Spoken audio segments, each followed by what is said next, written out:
So good evening to you all, and welcome to the fourth session of Developing the Inner Being. Before we introduce the next session, just have a moment's silence, please.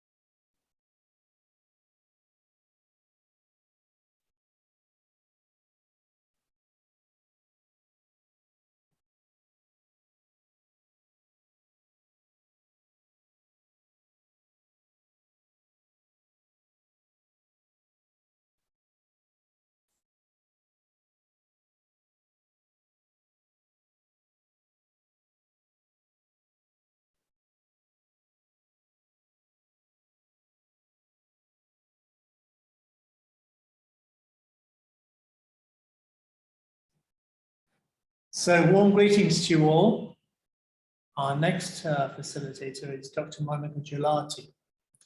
She's an immunologist by training, who realized that scientific research was not her calling while she was studying at the University of Zurich.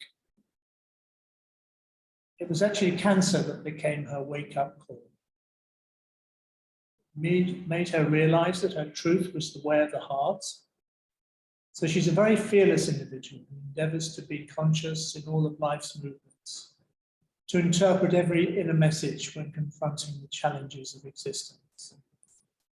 An endless explorer, she feels grace to be on this inner journey together with her fellow travelers.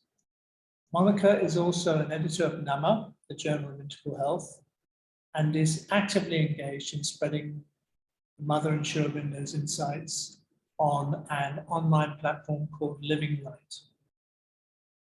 So the subject of her session tonight is developing intimacy with oneself. So over to you, Monica. Thank you so much, James, and namaste to everyone. Welcome and thank you for being here for this collective exploration. So again, I think approaches to inner being can be many, and this is just other facilitators will be taking care of many other approaches. So today I thought we'll maybe take this approach is before I talk of the development of inner being, I think the first step is to be close to myself, to develop an intimacy with myself. And the question is that, why would I do that? Because usually we don't do anything without any reason. We need reasons for doing things. So would anyone, since all of us are here on the path, co-travelers, so would people like to reflect upon why the need to develop the inner being, or why the need to get close to myself? Would anyone want to share any reflections on that? Why would I do that? Why would I attend anything on developing the inner being? So what is my motivation basically to do that? I think you feel like stifled and suppressed by your superficial frontal personality. It's a question of really wanting to break free and break free the shackles. Yes, beautiful. Yes.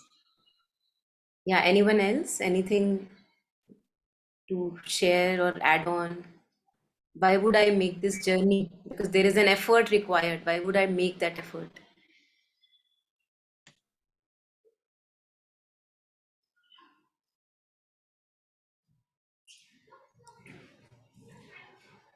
So I think most beautiful part within us, isn't it? It's the most beautiful aspect within ourselves. And recalling your earlier talks, Maitreyi, be your own beloved. So I just thought of that. The most who can handhold us in this journey. So we are safe in that light to know who we are, to be able to act truly, feel truly. Yeah. The inner guide. Beautiful. Yeah. Thank you. Yes. Anyone else would like to add on? Well, maybe, hi.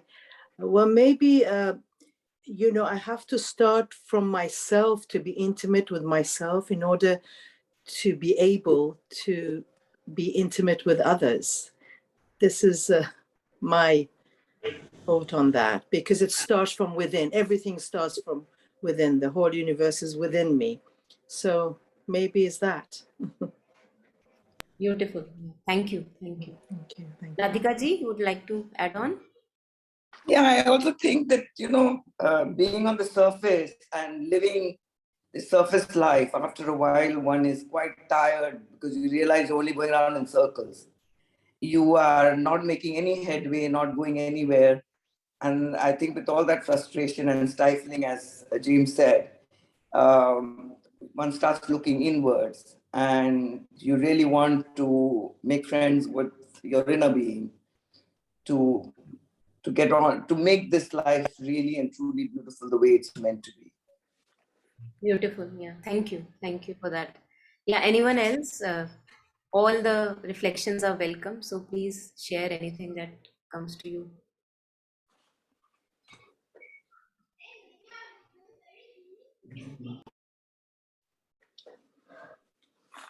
Unless one knows oneself, one cannot know others. So I am closer to myself first, then others come in. So our interpersonal relationships, if I know myself, then I can know others, or I can correct myself as per requirements. Beautiful. Yeah. And Shilpa has added on to find our purpose. So I think that's also because whenever we connect with our inner being, we know what mission, as Mother says, that each one of us here is there for a mission, no matter how small or big that mission may be, and how small or big we may think ourselves to be, that, oh, I am so unworthy, what is so special about me, I may not have a mission. But it's not like that. Each one of us has a mission. So when we connect with our deeper truths, we get signals and a bit of guidance towards that. Yeah, absolutely. Any more additions, anyone?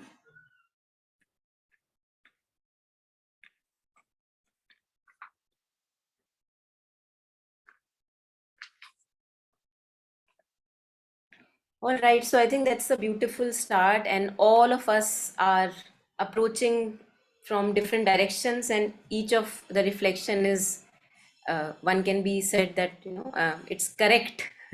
No reflection is wrong reflection, because it's our personal experience. So I want, whenever I develop intimacy with myself, that's how well I can understand others, right? So that's my personal experience. Then finding the inner purpose, that's my experience, that if I connect with my true purpose, how do I get to know? For that I have to go within and make a deeper friendship and connection with myself. And also, I think initially what James just shared, that's also again beautifully crux of the matter. We have a big canto on problem of pain in Savitri, that how pain is necessary, because when our lives become really stifled and suffocated, living as this limited sense of me, oh my God, it's like, God, give me a release from this little me, really. Really. And then we are motivated, enough of this little me, now I have to break through this. So an aspiration arises from the lower consciousness. And as Mother shares, that no matter how small, big an aspiration is, every time there is a descent, that stoops down to answer that call. So a pain has a very important, I would say, purpose in our lives. I think all of us here are ripe enough, mature enough, more than me, to know what service pain does to us. That if not for pain, we would not care to find our inner being. We would not care to remember the mother. We would not care to find our mission, if not for the rejections, the insults, and all the thrashings that we get through either our work or the worldly relationships. So and then also becoming conscious of each and every ripple of my being, because when I am friends with myself, when I am trying to now develop this intimacy with myself, What am I trying to do? Mother says that be become conscious of each and every ripple of your being. So when we are intimate with ourselves or anything else, that I say, oh, I am intimate with that and that person, what do I want to say? We want to say that we know each other. I see his movement, her movement, and she sees my movement. So that's what we call as intimacy. Many a times the intimacy is such a level that we know even thoughts of each other, what's going on. So this is called intimacy, that we have a knowing. So when we are developing intimacy with our own selves, we begin to observe ourselves very consciously. Like a vigilant guard is there who is taking care of each and every movement in the being. No stranger just comes in and unattended. Each stranger is checked. Many a times we may not be able to do anything about the stranger, but we see it coming. So becoming conscious is then another word for being intimate with myself, that now I am conscious of what is going on in my mind the whole day. What are the feelings where they, as Radhika ji was sharing, like a vicious circle keep on going on and on and on and on. What is the background noise? Now I know, because now I am tuned in to myself. So the mother talks about a subconscious background chatter that goes on, and that repeats in loops. It goes on and on every day. The same loop will repeat, and these are my specific ego patterns which I have to transcend. But if I am not living in this home, if I'm not conscious, then who would become aware of this happening? So this is, I think, the first and the most crucial step on the path of any yoga, to become conscious of the happenings in this being, which I call as myself. What are the happenings? The happenings are thoughts. Where is my attention again and again? Happenings are feelings. Happenings are what is happening in me as a result of outer trigger. Those are also happenings. And then, the sense perceptions, the filter of the interpreting mind, all that. Now there is somebody who is seeing all that. It's not an unattended house. There is somebody alive and awake, like a guard, wanting to take care of the inner sanctuary. But without that guard, we are just abandoned and lost, and that brings pain. So pain is very beautiful. Why? Because then it brings me back to my alert and attentive state. Let no stranger come without my checking. And what are the strangers? I think Sri Aurobindo has very clearly described, when he talks about the Aryan spirit, about the intruders which are not true to our consciousness. And these are all the disturbing emotions that are there. They are all intruders. They are not true to our consciousness.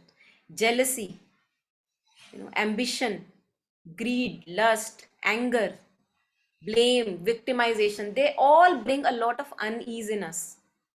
So they are all intruders.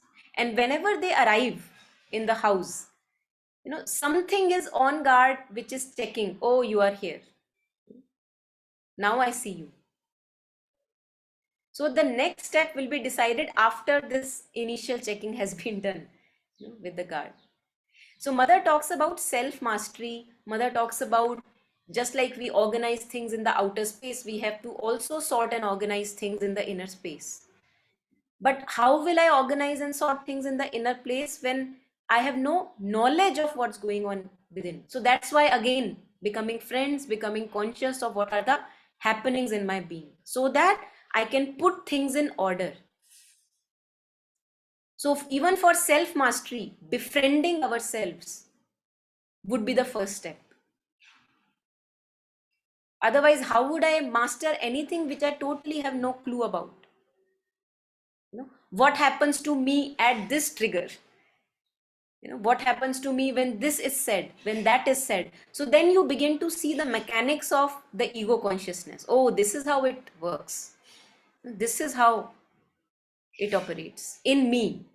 In other people, it can operate in slightly different ways, but crux is the same. That there is an outer trigger and then there is a inner wave, or like a turmoil that happens as a result of that outer trigger. And then when one is just fed up, like some of you were sharing, that when we are just fed up being waved and puppeted around by all the external triggers, then one says, how long will I continue to do that again and again?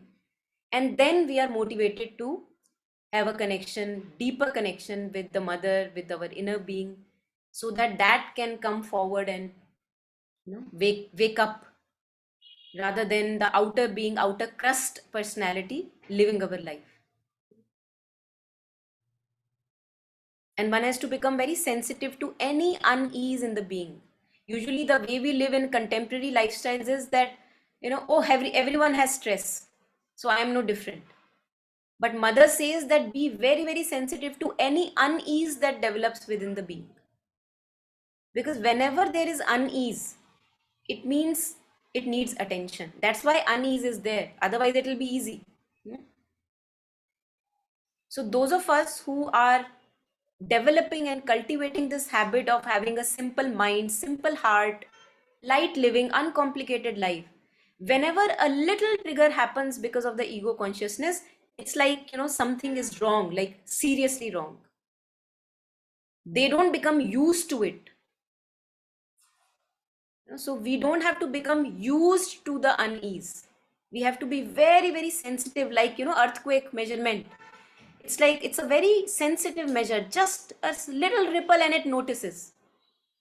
So that's how we have to become, because whenever there is an unease in the being, ego consciousness is awake again. And I have to again stand up, take guard and say that, no, I have followed you enough. I'm not going to follow you anymore. So remember the divine, stick to the divine, cling to the divine, and not yield in to the ego consciousness dictates. And this is how I develop a very strong friendship with myself, companionship with myself, that I'm now going to take care of my inner sanctuary, which is a potential divine instrument.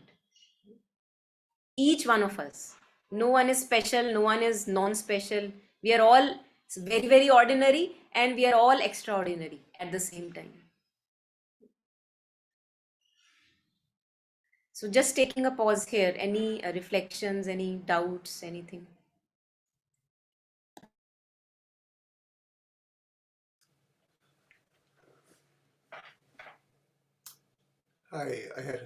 Hi. You were speaking of pain as a inspiration. I just thought of a experience, I think it was last night, or 2 nights ago, where it was both. We live in the, sorry, I'm in the middle of, folks, I'm in the middle of exercising. Yesterday I talked about exercising, so I'm a little out of breath. Yeah, we live in the Blue Ridge Mountains in North Carolina, and the leaves are changing. I was driving home, and I saw it was just a kind of a dusk, magnificent array of orange and red fire leaves. And I immediately felt from this beauty, this sense of oh, thank you, Mother. So the remembrance came from that. So then I ran home and said, Jan, you better come out. Let's go out and take a look. But the light had changed. It was all dark. And I felt this disappointment.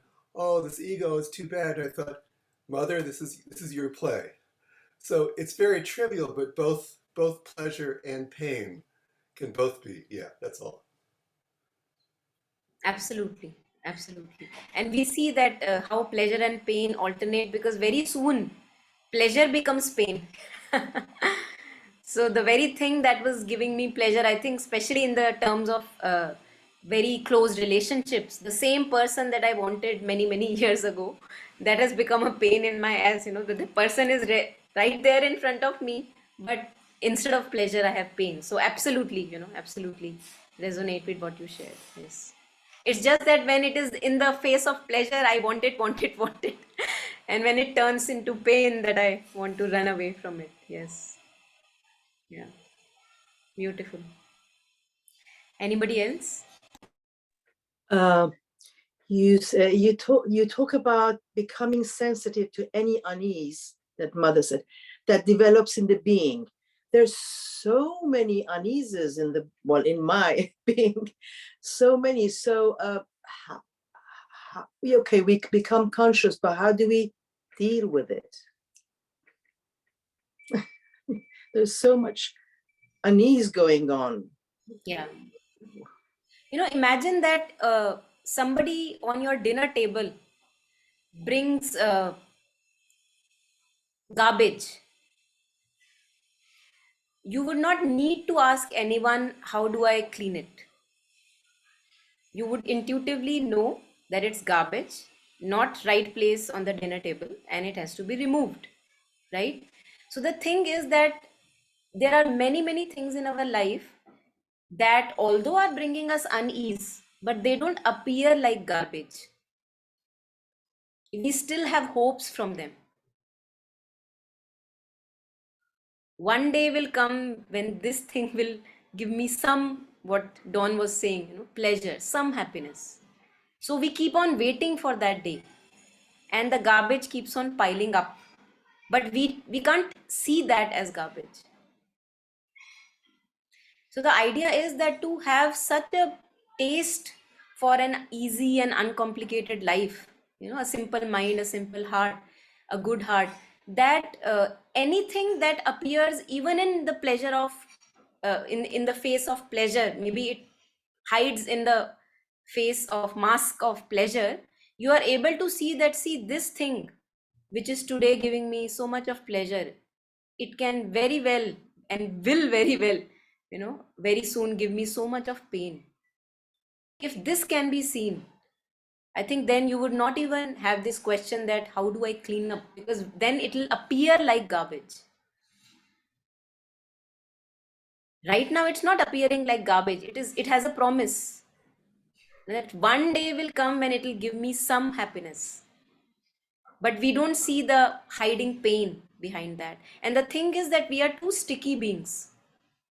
The only problem is that we are sticky.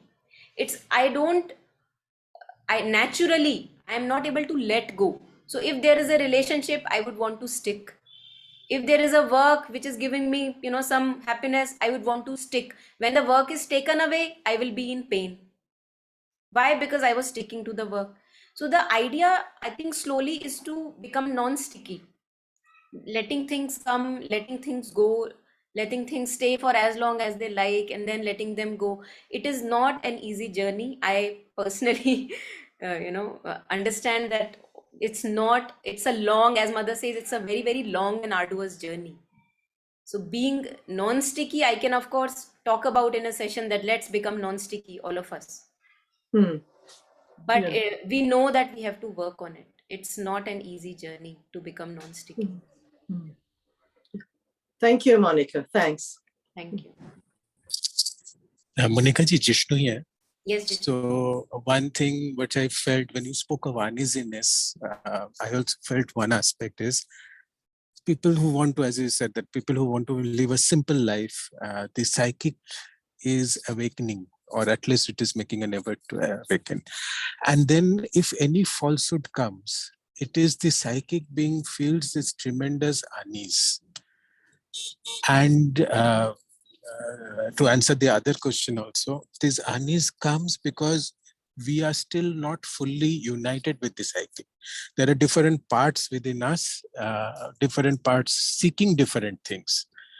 The heart seeks the divine, or the heart seeks the psychic, whereas there are different parts in us which are trying to run at different ends. And if we observe when this kind of unease happens, if we observe ourselves dispassionately, and one need not even use these terms dispassionately, if one reflects that what is happening to me and why is it happening, if one wants to reflect objectively, then at least some path opens, and one can see that there must have been something in me, maybe a seeking. And when I say seeking is, maybe there was a desire, there was greed, there was some ambition, there was some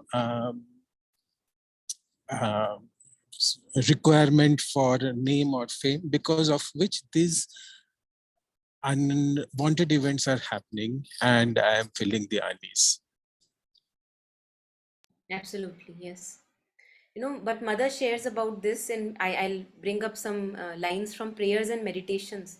And she shares that there are also times when there is no active desire in you. You are not actively wanting anything. And yet the pattern is so strong. The subconscious pattern is so strong that it gives you a hard time. It's like mother says that it's as if somebody is now, how you have to do this operation of pulling out the ego consciousness. Of course the divine does it for us. It's like you're taking out a lump of flesh from yourself, and that's why it pains, because we have lived as ego consciousness for a very, very, very long time. We don't even know how much long.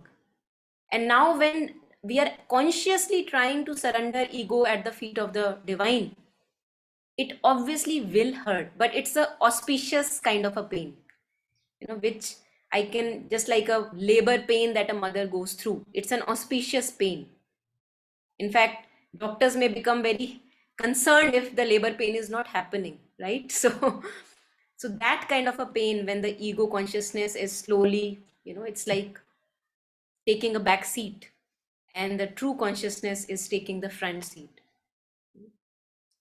So I'm going to share with us a few lines from mother's prayers and meditations, because I feel it's a beautiful way, of course, that mother has shared with us of how this development of the true consciousness can be aspired for. What is the true way, the highest possible way. So I'm going to just share a few prayers. There are many, many very beautiful prayers. Request you all to, those interested can go through and maybe have gone through it, but just sharing a few with all of us. Few maybe which I personally find very, very relatable.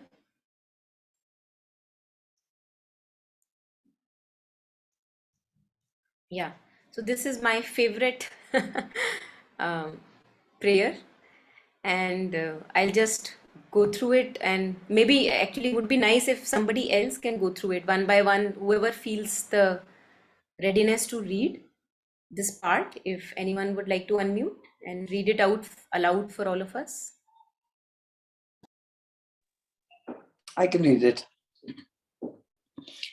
How many times a day still I act without my action being consecrated to thee? I at once become aware of it by an indefinable uneasiness, which is translated in the sensibility of my body by a pang in my heart. I then make my action objective to myself, and it seems to me ridiculous, childish, or blameworthy. I deplore it. For a moment I am sad, until I dive into thee, and there losing myself with a child's confidence, await from thee the inspiration and strength needed to set right the error in me and around me. Two things that are one, for I have now a constant and precise perception of the universal unity determining an absolute interdependence of all actions. November 2, 1912. So I think what Jishnuji was also adding on, that whenever we are trying to cultivate, to live a simple, uncomplicated, a good heart, simple mind, light life, then whenever a little distraction comes, or a little old pattern comes, it brings a lot of uneasiness. And this is a very auspicious uneasiness, because this is how I get guided towards my inner being, towards my true consciousness, even beyond the inner being, really. That something I did today which was not truly in accordance to my inner truth. Maybe a word was spoken, maybe an action was done, a gesture was, glance was given, which was not in alignment with the true consciousness. And if, as mother says, that if we reflect over it, then we would know where was the error. And how to set the error right, that also mother shares, each and every path she has delineated. So she says, how to set the error right? I plunge into thee. Just surrendering ourselves at mother's feet, remembering her name and aspiring, invoking her presence whenever we, especially whenever we see that, okay, something was done which was not in alignment with the inner truth. I could have been better. I could have been better. And when we have this a little detachment from that action, then a little, when we have gone a little away from that, remembering the mother, invoking the mother, when we have developed a detachment from that particular action, then it may even appear ridiculous, childish, or blameworthy. Why did I need to go there? Something like that. How could I go there again? Something like that. So, but for a moment only, mother feels this sadness, but then she doesn't stay in the sadness. She dips, takes the plunge in the holy Ganges, which is right here 24/7 with all of us. And there she finds the true inspiration to how to move forward. And this will happen with all of us for a very, very, very, very long time. We can be very, very sure about it. So no need of, getting frustrated or guilty that, see, I have been on this path for such a long time, still these things are happening. I think that is not the right direction to go.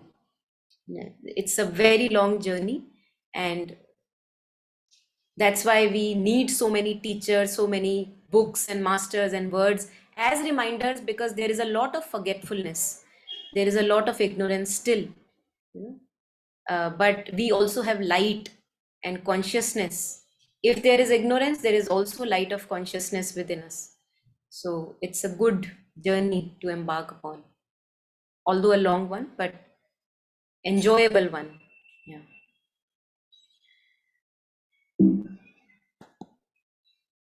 So again, another prayer of the mother, and very, very relatable, practical experiences with which human beings can relate, because in these prayers, most of the prayers, mother is connected and identified with the earth consciousness. So she understands the misery of being a human being. And that's why they show us the path. So would anyone want to read this one?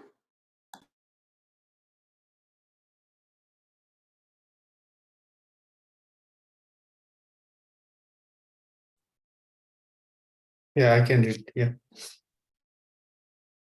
So therefore, our pride and satisfaction with oneself, the host of all obstacles, very modestly, we must take advantage of all the minute opportunities offered to knead and purify some of the innumerable elements, to make them supple, to make them impersonal, to teach them forgetfulness of self and abnegation and devotion and kindness and gentleness. And when all these modes of being have become habitual to them, then are they ready to participate in the contemplation and to identify themselves with thee in the supreme concentration. That is why it seems to me that the work must be long and slow, even for the best, and that striking conversations cannot be integral. They change the orientation of the being. They put it definitively on the straight path, but truly to attain the goal, none can escape the need of innumerable experiences of every kind and every instant. November 28, 1912. Thank you, Pradeep ji. So I think what we have to cultivate, we see that whenever our mind is focused on this little me and its needs and its desires and the unfulfilled wishes and what was done to me, and what was said to me, how I was treated, all the time when we are focused on this, it is misery, misery, misery. And whenever there is forgetfulness of self, there is supreme felicity. So as mother shares at other places also, that whenever you are involved in any work, especially this happens, can be seen with many musicians or geniuses, whatever they are involved with, they as if they lose themselves in that work. The sense of self disappears for a moment, and that brings so much of joy when you are not obsessive focused on my repute, my fame, my ambition, my greed, my lust. This my is just pulls us crazy, takes away all the genuine contentment that we have. So mother is sharing, this is what to cultivate: forgetfulness of self.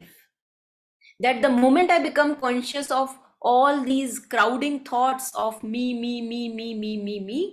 to transfer them to ma, to ignore them like a dream, and not to wait for them to just disappear. That when will they disappear? They may stay, but my work is not to give them too much of importance. So whenever me arises, I immediately transform it to ma, and there is again the felicity back in the life. Knowing that these are endless troubles of human existence, this excessive obsessive compulsion on thinking of me, my desires, my needs, my expectation, my wants, but I wanted this, oh, but this much should have been granted. There is no end to this. There is no end. So how long will I keep myself in misery? That is the question. So to have such a genuine care, like you care for a friend, so now we have begun to care for our own self, that since I don't want to keep myself in misery, hence I will become conscious, and whenever a ripple of ego is seen, I will not follow its dictates. So forgetfulness of self, and then through that devotion towards something higher, kindness naturally develops. It automatically comes whenever there is forgetfulness of self. Byproduct of it is kindness and gentleness. You can't be harsh to anyone if you are truly close to your true self. It's impossible.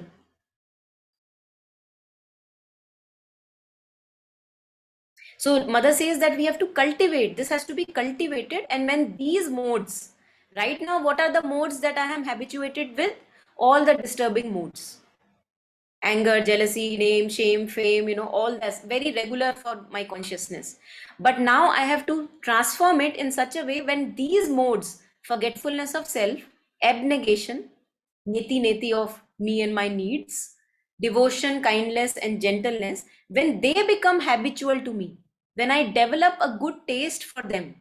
So mother shares, when all these modes of being have become habitual to them, then them is the instruments, the mind, feelings, and the body.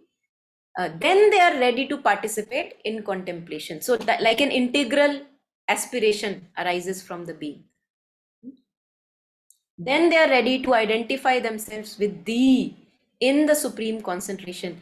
And when mother says with thee, we can also take it as we are moving towards more and more purity in the being, getting rid of all the mixture of disturbing things, which are like something like dal mein kala, like a stone and lentils for people who don't understand Hindi. So that is why it seems to me that the work must be long. So this is very beautiful for us to know that if in one day we see, oh, I have overcome this, just wait for some more time, it will come again. In a different form, it will come again. So not to get too satisfied in the first line mother is sharing, therefore pride and satisfaction with oneself, the worst of obstacles, because this is a long game. So today, if I feel I have overcome a desire, of course I can feel gratitude about it, remember the mother and thank the mother, but I don't have to become too proud that see, I have overcome that.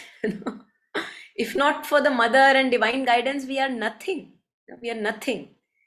So to know that this is a long, arduous, slow process, even if one day ego hides, be ready. be very, very alert. It can strike back anytime. So to be very grounded in our experiences. And that's why mother shares that there is a need for innumerable experiences of any kind and every instance. So all the experiences of life are very, very welcome. Good experiences, bad experiences, worst possibilities, all experiences are very welcome because they ground us.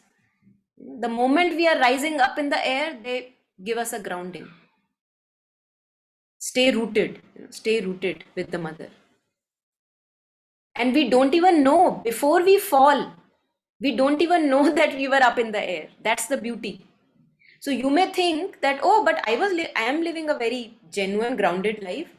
But then when the next time we have a fall, then we realize, oh, I was still up in the air. So when I'm looking at myself, it may appear nothing is wrong, all good, see, I am so grounded before the next fall happens. So it is, I feel it's very good for all the falls to be there. It's a divine kindness that the falls are there, so that I remain rooted and anchored in groundedness.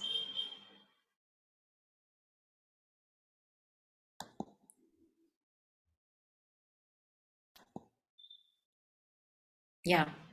Would anyone, any reflection? And if there is any reflection, please unmute at any time and share. And if not, one can just maybe another one would like to read. If anyone would like to read, they can unmute and read it. I'll read, Monica. Wondering how I could serve thee better. I heard a small voice within, like a murmur in the silence. And this is what it said to me. See how very little all outer circumstances matter. Why strive and strain so to realize thy own conception of truth? Be more supple, more trusting. The only duty is not to let oneself be troubled by anything. To torment oneself about doing the right thing causes as much harm as a bad will. Only in a calm as of deep waters can be found the possibility of true service. August 2nd, 1913, The Mother. Thank you so much. Yeah, Monica, what is the meaning of this? To torment oneself about doing the right thing causes as much harm as bad will? What is that? So I believe that many a times we are wondering, that maybe we want to help someone. We see that maybe a loved one is maybe suffering and we would like to extend a helping hand. What can I do? What can I do? What can I do? To soothe the situation. So this is the torment I believe mother is talking of, that we trouble ourselves to do the right action which may benefit the other one. But mother says that even that is not necessary because it's a torment. It's like a torture. And the best thing is to actually only in a calm as of deep waters can be found the possibility of true service. So the right inspiration comes always from the silence within. While if I am tormenting myself, in the active mind, the analytical, logical, conceptual mind, which senses and then interprets, and based on that analysis, it tries to take an action. That action is always a torture because it will always be a limited window. And even if I want to take a right action in any situation, mother says that the best action can be done when taken from this silence and calmness within.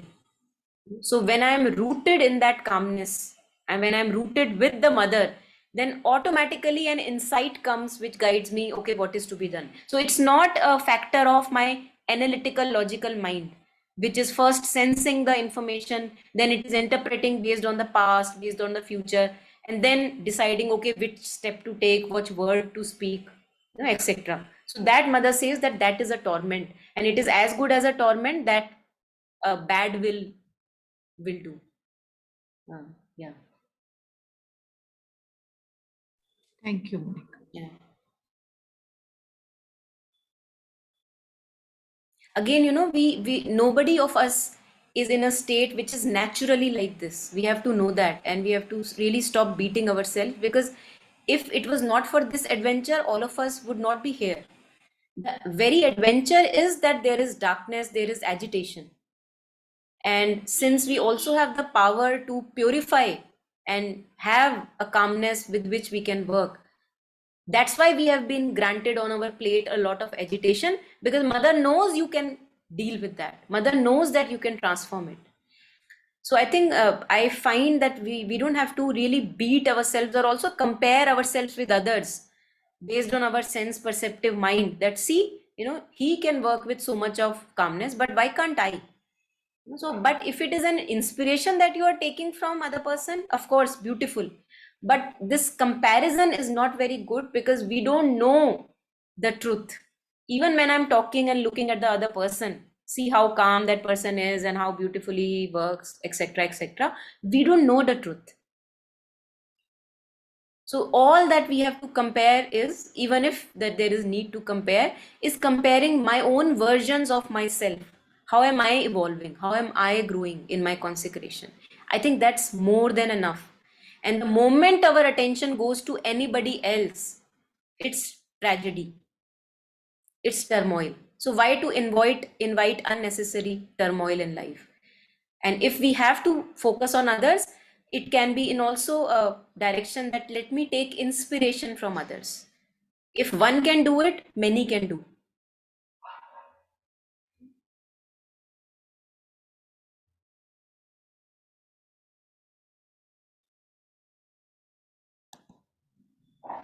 So I think this is maybe the last prayer. It's a big one, but I wanted to take it. So I will take this prayer. And if anyone would like to read the first paragraph on this slide, it's most welcome. Please unmute and read.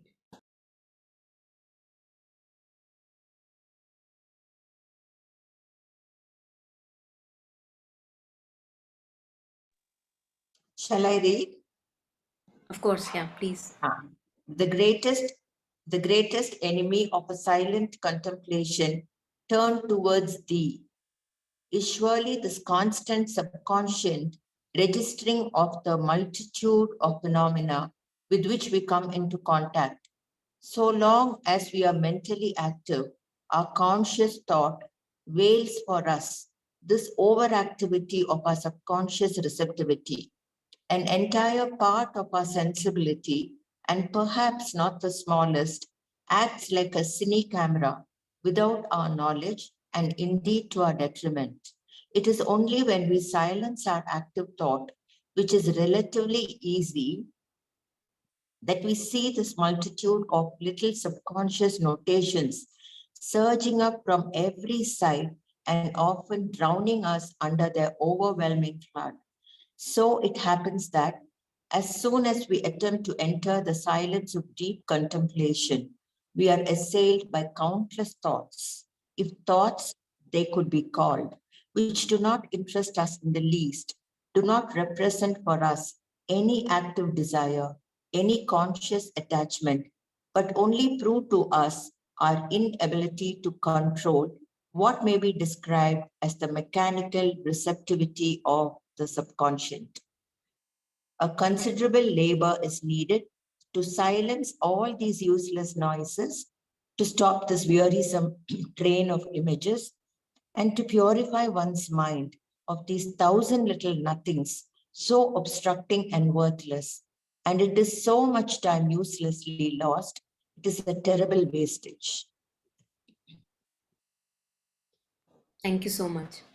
So I think it's a very, very elaborate, beautiful prayer. And that's why from this prayer, I was not able to take out excerpt, but maybe take the whole prayer so that we can take it home.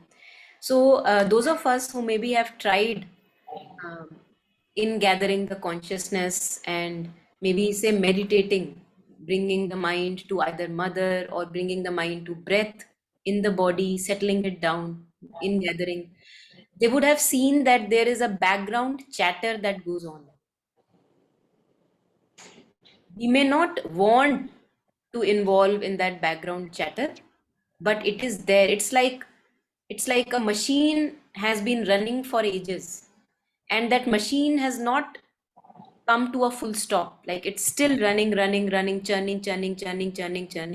Although nobody is giving it fuel, but since there is a momentum, just like in physics, we have momentum. Because of that momentum, it's churning before it comes to a complete halt. Like a ball, you push a ball with a lot of strength, like throw it away, and before it comes to a complete halt, it needs some time.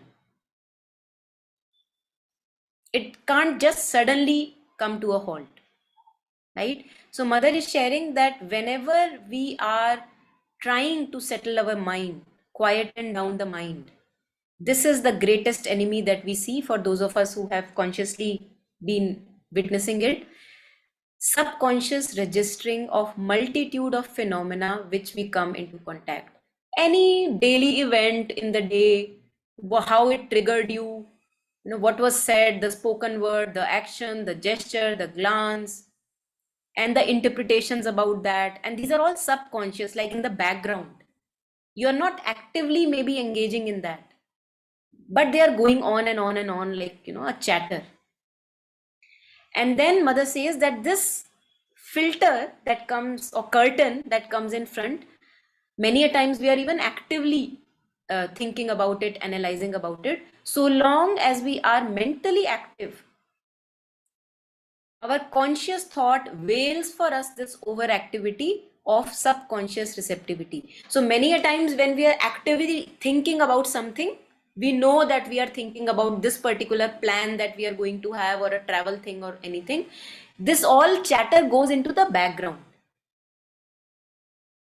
But when the active thought ceases for some time, stops for some time, then the subconscious rises up, like all the chatter rises up. And that is why in dreams, we can become very, very conscious of these subconscious patterns. Because when the active mind quietens down during sleep, the subconscious shows up its face. Now it has complete silent background. So its noise can be heard. Earlier, its noise was not fully heard because of the activity of the mind. And when we see this background chatter, one can actually, I have felt this helplessness, really, what do we do about this? This endless chatter going on. Endless chatter. We think that, okay, today was a good day, not really relatively much chatter. But the next day it still arrives, and it repeats. For those of us who have certain attached spots, it just continues to in loop repeats itself.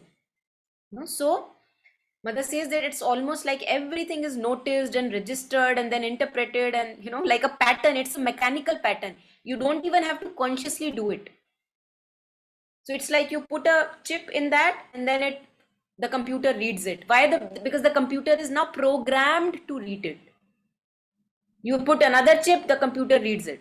Put another chip, computer reads it. So you are not doing anything. It's a programming, and this is how our subconscious patterns are. They are programmed, and that is what we call as conditioned patterns. We don't have to be actively involved in that. Like, we need to do brushing our teeth. You don't need much of active thought in brushing your teeth. Your hand knows which movement to do, your legs know where is the bathroom. You go, and even if you are thinking something else, all this can happen because of the pattern that has been created. So you don't need to actively fuel it. So then mother says, it is only when we silence our active thought, which is relatively easy, we can do that, many of us may have seen it, that we see this multitude of little subconscious notations. And at other place, mother uses this, that whenever there is a big rock that has been placed on a ground for a long time, you will see that the moment you remove that big rock, little creepy crawly creatures, spiders and worms and all that, they come out. So that is how these subconscious chatter is there. So the big rock is the active thought. You remove it, you settle it down, and then see what all arises within. Overwhelming flood. So it happens that as soon as we attempt to enter the silence of deep contemplation, we are assailed by countless thoughts. If thoughts, they could be called. Now, Mother is saying that they can't be even called thoughts because they are not active doings. They are just little residues, little remnants. So Mother says that this is what I was sharing when earlier Jishnuji had shared something, that they may actually not be of active interest to me. A desire which I have left long ago.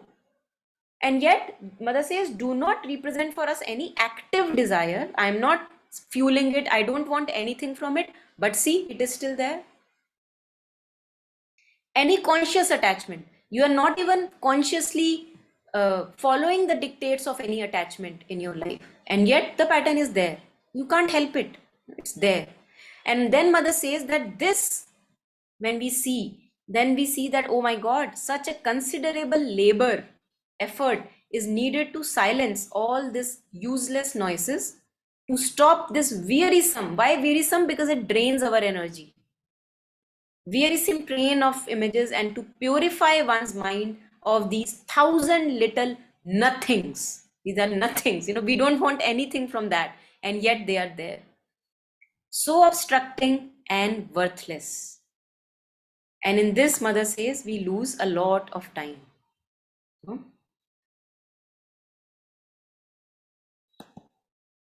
And then she talks of the remedy, which is very, very important because we have a factual situation, but what is the remedy?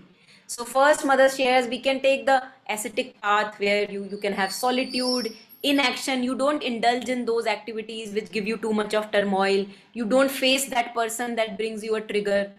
All that can be there. But Mother says this is a very childish remedy. Why? Because the moment you are back in action, all the triggers are still there. Nothing changed.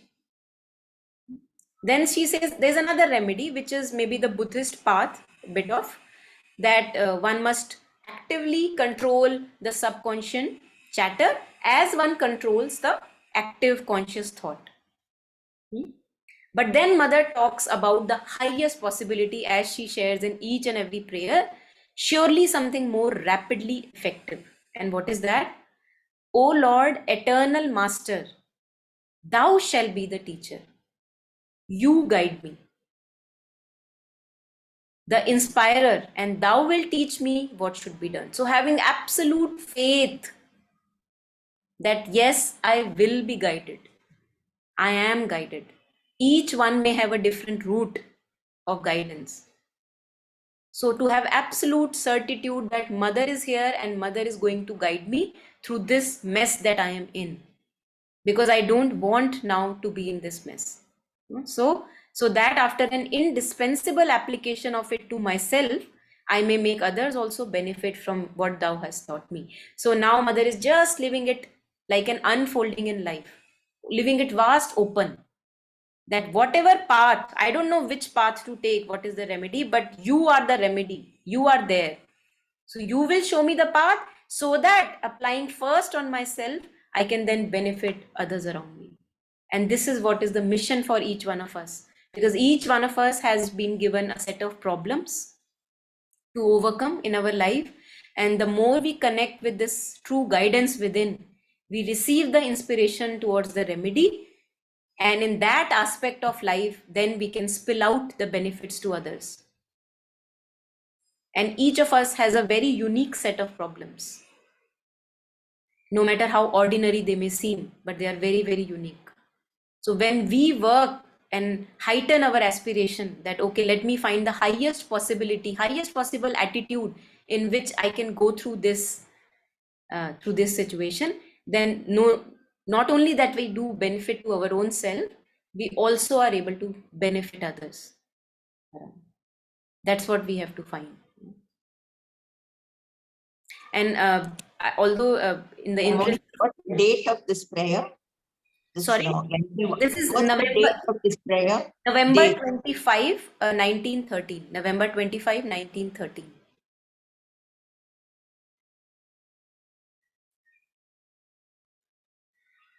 So I had a few slides more, but it doesn't matter. It's all there, an incarnate word, and we have all the collection. But I would like to, maybe those of us who have not gotten in touch with this, Letters on Yoga Part 1, Planes and Part of Consciousness, something like that.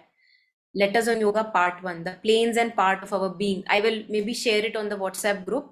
So for those of us who are interested in reading, reflecting, and maybe have not touched upon this part, so these are words by Sri Aurobindo himself, where he talks about first the outer consciousness and then how, to step into the inner consciousness more and more. So before we end, I would really appreciate a few reflections, questions, or anything if they're there.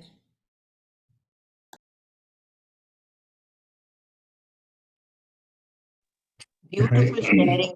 Thank you, Monica. Thank you, Nalini. Yeah. Anything, Pradeep ji?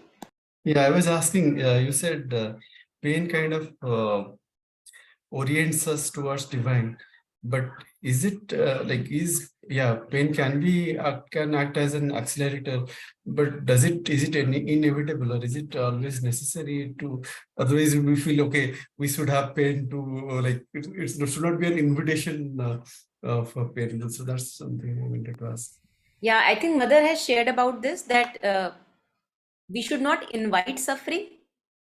She shares that we should not invite suffering, that since I see that in suffering I am more united with the divine, we keep on asking for more suffering. That should not be there. But parallelly, she shares, when the suffering is there, if it is there as a happening, then how beautiful use we can make of it. So I think it's good to go through the canto or the problem of pain in Savitri, because how there Narad is explaining that why pain is necessary, since this is the consciousness we have right now, the ordinary human consciousness. In this, it's almost inevitable that pain can be avoided. But there will come a time when it's not necessary to have pain in order to unite with the divine consciousness. Yeah. Thank you.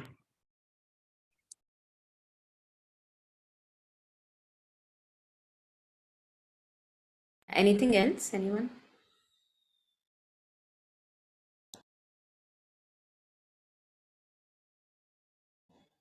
All right, so I assume nothing at the moment, and thanking James for the opportunity, and thanking everyone and wishing everyone a very happy practice and happy journey ahead. Thank you. Thank you very much, Monica. It's a really very, very beautiful session. Thank you. Thanks. Thank you, Monica. Thank you, Thank you. James. Thank you. Thank you. Thank you.